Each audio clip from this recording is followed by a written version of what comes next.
Lambo's Water Sports, featuring the Silent Sports Network. This is another primetime matchup you want to watch out for. It is an 8 o'clock game. You're talking about Florida versus South Carolina. I understand these are two unranked teams, but this is the SEC battle. Florida is not as good as we once thought they were.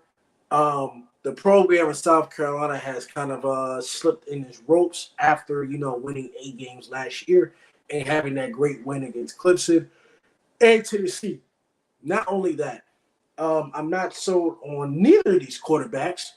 Graham Mertz, who's a transfer from Wisconsin, and Spencer Rattler has really disappointed me in a lot of ways. Now, I go on about Spencer Rattler all day. Spencer Rattler in QB1, if you watch it, this is before it came out on Netflix. I don't know if it's still on Netflix or not, or it came out on some website a long time ago.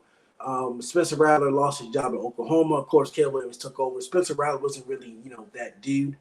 But it's hard to really pick this game because, like I said, this game can go either way. Florida, they beat Tennessee at home. So it's just tough. I mean, Florida's 4-2 and South Carolina's 2-3. The problem that is South Carolina defense is just god awful. It's worse than the Florida defense. I understand Florida's not in the same expectations as South Carolina. I mean, we expect South Carolina to be at least consistent, but I mean, they lost some pretty horrible games.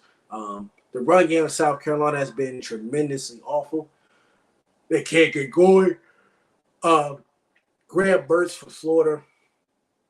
I'm not sure what their scheme is offensively, especially watching them against Utah and watching them in the past. I'm just not sure. If they don't give ETN the ball for whatnot, they don't give him the ball. It's just hard. Now we talking about the brother of Travis, ETN from the Jacksonville Jaguars. So we're talking about the brother. So the little brother is actually plays for Florida as well. So he's a junior. But my point that I want to bring into the question and bring into the occasion is this. Who's going to win when you really needed it? Now, Florida is 4-2, surprisingly, but we said that Florida was going to win only 6 games. So we're 6 games in. They're 4-2. They played some crappy teams, but now for Florida, they're going to play some real good, decent type of competition. It just comes down to that. Now, my pick, which took a while, it's very hard to process. I'm going to pick South Carolina to win this game. I believe in Shane Beamer, what he's doing. He's doing an excellent, tremendous job for the University of South Carolina. I think they will tighten up. I think Spencer Rattler will be on his A game.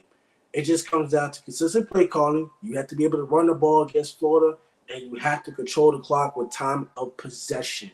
And your defense got to goddamn stop somebody. Because if you don't stop Florida's run game, now Florida has a great run game, by the way. If you don't stop their run game, I don't think you have any chance of beating South Carolina. And we don't want South Carolina. What happens if South Carolina is 2-4 and Florida is 5-2? Now, I'm not sold on Florida being anything past 6 or 7 wins, but there'll be some questions raised in the air of the program. So the program's under fire in South Carolina. I think they'll be fired up. They will come back. I think South Carolina and Shane Beamer take the victory. I think he's a better head coach than Billy Napier. All right. Next game we're going to talk about in college is Lambo Water Sports. Featuring the Silent Sports Network. Next game we're going to talk about is Wake Forest versus Virginia Tech. Yes, I'm headed back to Blacksburg again this weekend. The tickets have already sold out. That's why you get your tickets early. I got it this morning. But yes, Wake Forest versus Virginia Tech will be something to talk about. It is next, Lambo Water Sports. We'll catch you later on.